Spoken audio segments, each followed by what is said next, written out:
Hello friends, welcome to study कर। मैं हूं आपका दोस्त प्रभाकर। डेली करेंट अफेयर्स में आज हम 4 मार्च 2023 के मोस्ट इंपोर्टेंट करेंट अफेयर्स के क्वेश्चन डिस्कस करेंगे। तो आप इस पूरे लेक्चर को बहुत ही ध्यान से लास्ट तक जरूर देखिएगा। लास्ट में आपसे एक क्वेश्चन पूछा जाएगा जिसका आंसर आपको कमेंट बॉक्स में देना है। दोस्तों, अगर आप चैनल पर पहली बार आए हैं तो सब्सक्राइब कर लें और बेल आइकॉन भी दबा लें, जिससे आपको समय पर सबसे पहले नोटिफिकेशन मिल सकेगा। सबसे पहले कल के करंट अफेयर्स को रिवाइज करते हैं, फिर आज के क्वेश्चन डिस्कस करेंगे। कल का पहला क्वेश्चन था G20 विदेश मंत्रियों की बैठक कहां आयोजित हुई है? दिल्ली में। दुनिया में इंटरनेट शटडाउन करने के मामले में लगातार 5वें वर्ष पहले स्थान पर कौन सा देश रहा है? भारत। गुजरात विधानसभा ने स्कूलों में क्लास 1 से 8 तक किस भाषा को पढ़ाया जाना अनिवार्य किया है? गुजराती भाषा को। पेप्सी के द्वारा किसे अपना ब्रांड एम्बेसडर बनाया गया है? रणवीर सिंह को। विश्व नागरिक सुरक्षा दिवस कब मनाया गया है? 1 मार्च को। किस देश के युवराज फ्रेडरिक और राजकुमारी मैरी भारत की यात्रा पर थे? डेनमार्क के राजकुमार और राजकुमारी भारत की यात्रा पर थे। अंतर्राष्ट्रीय योग महोत्सव 2023 का आयोजन कहां किया गया है? ऋषिकेश, उत्तराखंड में किया गया है। उप थल सेना प्रमुख का पदभार हाल ही में किसने संभाला है? MB सुचेंद्र कुमार ने। रायसीना डायलॉग का उद्घाटन किसने किया है? नरेंद्र मोदी ने। हेकानी जाखलू किस राज्य की पहली महिला विधायक बनी है? आंसर होगा इसका नागालैंड। तो दोस्तों, ये थे कल के करेंट अफेयर्स के क्वेश्चन। चलिए दोस्तों, आज का पहला क्वेश्चन डिस्कस करते हैं। ईरानी कप में दोहरा शतक लगाने वाले सबसे युवा खिलाड़ी कौन बने हैं? आंसर हो जाएगा यशस्वी जायसवाल। तो दोस्तों, ईरानी कप किस खेल से रिलेटेड है? क्रिकेट से रिलेटेड है। और दोस्तों, उसमें यशस्वी जायसवाल जो हैं वो दोहरा शतक लगाने वाले सबसे युवा क्रिकेटर बन गए हैं। ठीक है दोस्तों, उनकी उम्र कितनी है? अभी 21 साल है। तो उन्होंने ग्वालियर में मध्य प्रदेश के खिलाफ शेष भारत टीम की तरफ से दोहरा शतक लगाया है। यशस्वी ने 230 बॉल में 200 रन बनाए हैं। ठीक है दोस्तों, तो ये जो ईरानी कप है ये किसके किसके बीच हो रहा है? दोस्तों याद रखिएगा, ये मध्य प्रदेश और शेष भारत के साथ हो रहा है।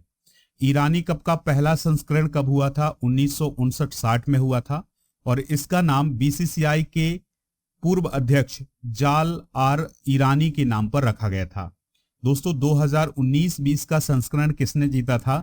रेस्ट ऑफ इंडिया यानी शेष भारत ने जीता था। अगला क्वेश्चन है, वो वॉन थुओंग किस देश के नए राष्ट्रपति बने हैं? तो दोस्तों, वो वॉन थुओंग जो हैं वो वियतनाम के नए राष्ट्रपति बने हैं। ठीक है, कम्युनिस्ट पार्टी ऑफ वियतनाम के पोलित ब्यूरो के सदस्य वो वॉन थुओंग को वियतनाम की नेशनल असेंबली के द्वारा नए राष्ट्रपति के रूप में चुना है। यानी कि वहां की जो संसद है उसने वो वॉन थुओंग को नया राष्ट्रपति चुना है। कुछ समय पहले दोस्तों, जनवरी में गुओन जुओन फुट ने अपने पद से इस्तीफा दे दिया था। ये राष्ट्रपति थे और उन्होंने अपने पद से इस्तीफा दे दिया था, जिसके बाद ये पद खाली था और अब वो वॉन थुओंग जो हैं वो वियतनाम के नए प्रेसिडेंट बन गए हैं।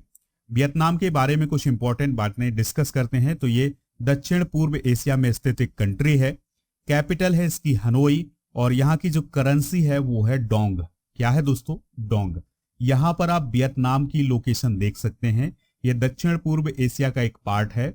और दोस्तों, इसके जो पड़ोसी देश हैं यानी वियतनाम के जो पड़ोसी देश हैं वो कौन है? चाइना है, लाओस है, ठीक है, और इसके अलावा कंबोडिया है और थाईलैंड से भी इसकी सीमा लगती है और ये साउथ चाइना सी है। तो दोस्तों, ये है वियतनाम। कुछ देशों के राष्ट्राध्यक्ष जो अभी हाल ही में बदले गए हैं, चलिए उनको भी डिस्कस करते हैं। ब्रिटेन के प्रधानमंत्री कौन बने हैं? ऋषि सुनक बने हैं, भारतीय मूल के हैं। नेपाल के प्रधानमंत्री कौन बने हैं? पुष्प कमल दहल। ब्राजील के राष्ट्रपति कौन बने हैं? लूला डा सिल्वा। इजराइल के प्रधानमंत्री कौन बने हैं? Benjamin Netanyahu. दोस्तों, इटली के प्रधानमंत्री कौन बनी है? Giorgia Meloni. स्लोवेनिया के राष्ट्रपति कौन बने हैं? नताशा फिरक मुसर। और फिजी के प्रधानमंत्री कौन बने हैं? सिस्मनी राबुका। तो दोस्तों, ये राष्ट्राध्यक्ष भी आप नोट कर लीजिएगा, एग्जाम के पॉइंट ऑफ व्यू से बहुत ही इंपॉर्टेंट है।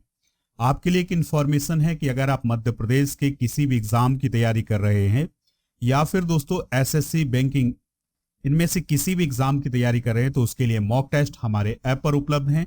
हिंदी और अंग्रेजी दोनों माध्यम में है, तो आप ज्वाइन कर सकते हैं। ऐप का लिंक डिस्क्रिप्शन बॉक्स में दिया गया है। इसके अलावा डेली करंट अफेयर्स का जो पीडीएफ है वो आपको ऐप पर मिलता है, तो ऐप जरूर डाउनलोड करिएगा। दोस्तों, आप हमारा कूपन कोड यूज करके मॉक टेस्ट में डिस्काउंट भी पा सकते हैं। हमारा कूपन कोड है PS100। अगला क्वेश्चन है, एशियाई शतरंज महासंघ के द्वारा प्लेयर ऑफ द ईयर पुरस्कार से किसे सम्मानित किया गया है? तो डी गुकेश को एशियाई शतरंज महासंघ के द्वारा अभी हाल ही में प्लेयर ऑफ द ईयर का पुरस्कार दिया गया है। ठीक है, इसके अलावा दोस्तों कुछ और पुरस्कार दिए गए हैं, चलिए उनको भी डिस्कस करते हैं। तो मोस्ट एक्टिव फेडरेशन का पुरस्कार दिया गया है भारत के अखिल भारतीय शतरंज महासंघ को। मैन ऑफ द ईयर पुरस्कार किसे दिया गया है? MK स्टालिन को। ये तमिलनाडु के मुख्यमंत्री हैं, लेकिन दोस्तों उन्हें क्यों दिया गया है? क्योंकि पिछले वर्ष यानी कि 2022 में फिडे के द्वारा जो शतरंज ओलंपियाड किया गया था उसका सफल आयोजन के द्वारा करवाया गया था, इसके लिए उन्हें मैन ऑफ द ईयर का पुरस्कार दिया गया है। वर्ष की सर्वश्रेष्ठ महिला टीम का खिताब दिया गया है भारत की कोनेरू हम्पी, डी हरिका, आर वैशाली, तानिया सचदेव और भक्ति कुलकर्णी की टीम को।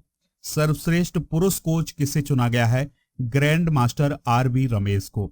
महिला कोच ऑफ द ईयर का अवार्ड किसे मिला है? ग्रैंड मास्टर अभिजीत कुंटे को। दोस्तों, बात करें अगर हम एशियाई शतरंज महासंघ की, तो इसका मुख्यालय अल ऐन में है, जो कि UAE में है। बिजली नियामक केंद्रीय विद्युत नियामक आयोग के नए अध्यक्ष कौन बने हैं? तो वो बने हैं दोस्तों जिष्णु बरुआ। कौन बने हैं? जिष्णु बरुआ। तो जिष्णु बरुआ जो है वो असम के पूर्व मुख्य सचिव हैं, और फिर पूर्व मुख्य सचिव के पद से सेवानिवृत्त होने के बाद वो Assam power distribution company limited के अध्यक्ष भी बने, और अब दोस्तों वो केंद्रीय विद्युत नियामक आयोग के अध्यक्ष भी बन गए हैं। केंद्रीय विद्युत नियामक आयोग की स्थापना कब हुई थी? 1998 में हुई थी, और यह भारत में बिजली के क्षेत्र का एक नियामक है। अगला क्वेश्चन है, सशस्त्र सीमा बल यानी SSB के महानिदेशक के रूप में किसे नियुक्त किया गया है? तो रश्मि शुक्ला को नियुक्त किया गया है। तो वरिष्ठ IPS ऑफिसर हैं रश्मि शुक्ला, तो उन्हें सीमा सुरक्षा बल यानी सशस्त्र सीमा बल का महानिदेशक नियुक्त किया गया है। ठीक है दोस्तों, महाराष्ट्र कैडर की 1988 बैच की भारतीय पुलिस सेवा की ऑफिसर रश्मि शुक्ला वर्तमान में CRPF के अतिरिक्त महानिदेशक के रूप में काम कर रही थी। बात कर लेते हैं सशस्त्र सीमा बल की, तो इसकी स्थापना 20 दिसंबर 1963 को हुई थी। SSB उत्तराखंड, उत्तर प्रदेश, पश्चिम बंगाल, सिक्किम, असम और अरुणाचल प्रदेश से लगी अंतरराष्ट्रीय सीमाओं की रक्षा करती है। तो ये पॉइंट आप नोट जरूर करिएगा। चंद्रशेखर दास गुप्ता कौन थे जिनका हाल ही में निधन हो गया है? तो दोस्तों वह एक पूर्व भारतीय राजनयिक थे जिनका हाल ही में निधन हो गया है। तो पूर्व भारतीय राजनयिक और पद्म भूषण से सम्मानित चंद्रशेखर दास गुप्ता का निधन हो गया है। 1962 में भारतीय विदेश सेवा में शामिल हुए थे, और अपने 4 दशक लंबे कैरियर के दौरान उन्होंने यूरोपीय संघ, बेल्जियम, लग्जमबर्ग और चीन में राजदूत के रूप में काम किया है। 1981 और 84 के बीच सिंगापुर, 84 और 86 के बीच तंजानिया में उच्चायुक्त के रूप में भी काम किया है। अगला क्वेश्चन है, 7वें अंतर्राष्ट्रीय धर्म धम्म सम्मेलन का आयोजन कहाँ किया जा रहा है? तो दोस्तों जो 7वां अंतर्राष्ट्रीय धर्म सम्मेलन है ये कहाँ आयोजित किया जा रहा है? तो ये आयोजित किया जा रहा है भोपाल में। ठीक है, इसका आयोजन स्थल है कुशाभाऊ ठाकरे सभागार भोपाल। धर्म धम्म के वैश्विक विचारों को मंच प्रदान करने के लिए इस सम्मेलन में 15 देशों के 350 से अधिक विद्वान भाग ले रहे हैं, जो कि धर्म और धम्म से संबंधित जो विचार हैं वो प्रस्तुत करेंगे। इस सम्मेलन में Bhutan, Mongolia, Sri Lanka, Indonesia, Thailand, Vietnam, Nepal, दक्षिण कोरिया, मॉरिशस, रूस, स्पेन, फ्रांस, अमेरिका और ब्रिटेन के जो प्रतिनिधि हैं वो इसमें हिस्सा लेंगे। दोस्तों पहला अंतर्राष्ट्रीय धर्म धम्म सम्मेलन कब आयोजित हुआ था? तो ये 22-23 सितंबर 2012 को सांची विश्वविद्यालय में आयोजित हुआ था, जो कि रायसेन मध्य प्रदेश में है। विश्व वन्यजीव दिवस कब मनाया जाता है? इंपॉर्टेंट डे है, तो ये 3 मार्च को मनाया जाता है। तो दोस्तों 20 दिसंबर 2013 को संयुक्त राष्ट्र महासभा के द्वारा 3 मार्च को विश्व वन्यजीव दिवस के रूप में घोषित किया गया था।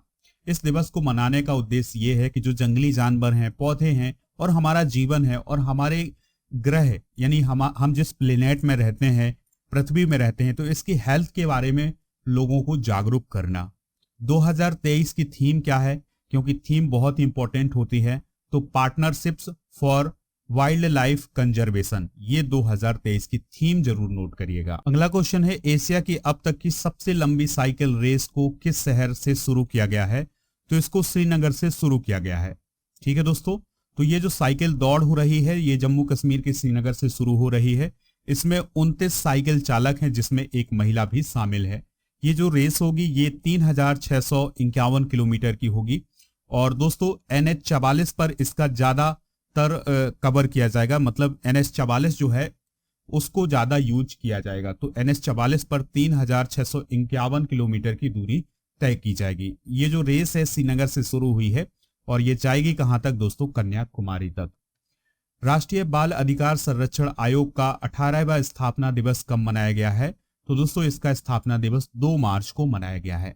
ठीक है, तो राष्ट्रीय बाल अधिकार संरक्षण आयोग यानी NCPCR ने अपना 18वां स्थापना दिवस 2 मार्च 2003 को प्रधानमंत्री संग्रहालय नई दिल्ली में मनाया है। इसका जो विषय था बालिकाओं को सशक्त बनाना। ठीक है, ये थीम थी इसकी। केंद्रीय महिला एवं बाल विकास और अल्पसंख्यक कार्य मंत्री स्मृति जुबिन ईरानी इस कार्यक्रम की मुख्य अतिथि रही हैं। बात कर लेते हैं राष्ट्रीय बाल अधिकार संरक्षण आयोग की। स्थापना 2007 में हुई थी। इसके अध्यक्ष हैं प्रियांक कानूनगो। दोस्तों जो राष्ट्रीय बाल अधिकार संरक्षण आयोग है ये बच्चों के जो मौलिक अधिकार हैं उनसे संबंधित सबसे बड़ा आयोग होता है, सबसे बड़ी संस्था होती है। तो भारत में जो बच्चों से संबंधित जो अधिकार हैं उनको उनके मामले उठाने का काम कौन करता है? राष्ट्रीय बाल अधिकार संरक्षण आयोग करता है। आज के जनरल नॉलेज के पिटारे में डिस्कस कर रहे हैं भारत के परमाणु ऊर्जा संयंत्र। तो दोस्तों कैगा परमाणु ऊर्जा संयंत्र कहां है? कर्नाटक में है। काकरापार कहां है? सूरत गुजरात में। कुडनकुलम कहां है दोस्तों? तमिलनाडु में।